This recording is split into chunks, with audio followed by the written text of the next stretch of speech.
வணக்கம் மக்களே, welcome to our channel Amlu Suresh.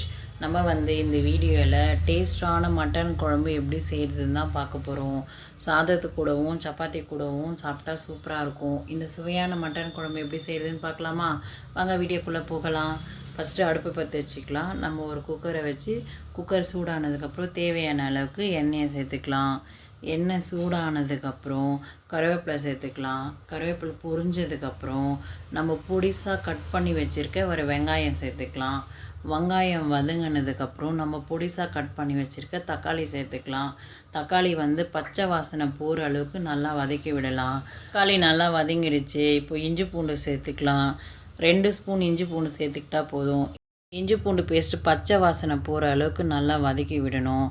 வதங்கினதுக்கப்புறம் நம்ம க்ளீன் பண்ணி வச்சுருக்க 1 கிலோ மட்டனை சேர்த்துக்கலாம்.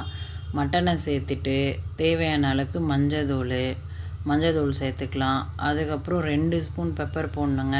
2 ஸ்பூன் பெப்பர் சேர்த்துனதுக்கப்புறம் நம்மளுக்கு தேவையான அளவுக்கு மிளகாத்தூளை சேர்த்துக்கலாம். காரத்துக்கு தகுந்த மாதிரி சேர்த்துக்கோங்க. நான் வீட்டு மிளகாத்தூள் தான் சேர்த்துருக்கேன். உங்கள் வீட்டில் எப்படி காரமோ அதுக்கு தகுந்த மாதிரி சேர்த்துக்கோங்க. தேவையான அளவுக்கு உப்பு சேர்த்துக்கலாம்.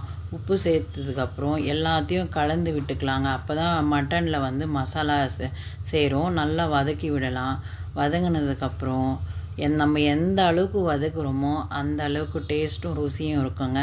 அந்த கேப்பில் நம்ம இப்போ மசாலா அரைச்சிக்கலாம். மசாலா ஒரு மிக்ஸி ஜாருக்கு 4 பட்டை, 4 கிராம்பு, கொஞ்சோண்டு சோம்பு, 4 பொட்டுக்கடலை, கொஞ்சோண்டு தேங்காய், இதுதாங்க நாங்கள் மசாலா ரெடி பண்ணி வச்சுருக்கோம். மசாலாவும் அரைச்சி வச்சுட்டேன். அதுக்குள்ளே மட்டனும் நல்லா வதங்கிடுச்சு. பாருங்கள், எண்ணெய் பிரிஞ்சு வந்திருக்கு. இந்த ஸ்டேஜில் நம்ம ஒரு 2 கிளாஸ் தண்ணி சேர்த்துக்கலாம்.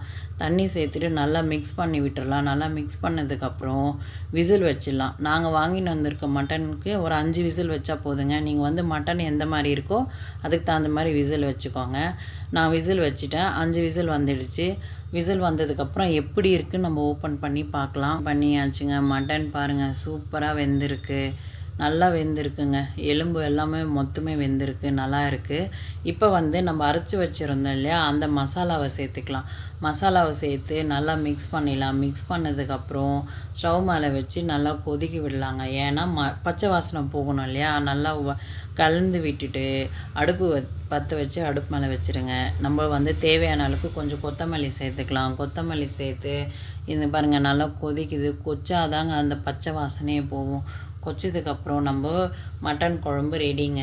பாருங்கள், மட்டன் குழம்பு ரெடி ஆகிடுச்சு. நல்லா திக்காகவும் சூப்பராகவும் கலர்ஃபுல்லாகவும் இருக்குது. நான் ட்ரை பண்ண மாதிரி நீங்களும் ட்ரை பண்ணி பாருங்கள்.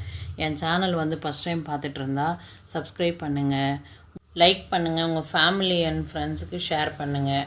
தேங்க்ஸ் ஃபார் வாட்சிங்.